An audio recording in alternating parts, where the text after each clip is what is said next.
Hi friends, నేను మీ నాగార్జున. ఈరోజు చెప్పుకునే కథ రెండు విత్తనాల కథ. ఒక నెలలో రెండు విత్తనాలు పడ్డాయి.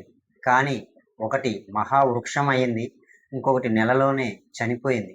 ఎందుకో తెలుసా? మొదటి విత్తనం అనుకుంది, నేను బయటికి వస్తే వర్షం పడవచ్చు, ఎండ తగలొచ్చు, ఎవరో తొక్కేయవచ్చు, ఇంకా కొంచెం సమయం ఆగుదాం. అది అలాగే ఆగింది. నెల రోజుల్లోనే ఉండిపోయింది. రెండో విత్తనం అనుకుంది, భయం ఉంది, కానీ బయటికి రాకపోతే నేను ఎప్పటికీ విత్తనంగానే మిగిలిపోతాను. అది మట్టిని చీల్చుకొని బయటకు వచ్చింది.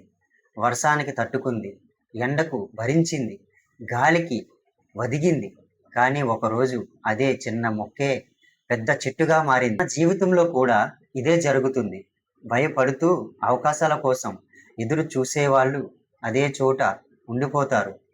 భయం ఉన్న మొదట అడుగు వేసేవాళ్ళే ఒకరోజు అందరికీ ఆదర్శంగా నిలుస్తారు.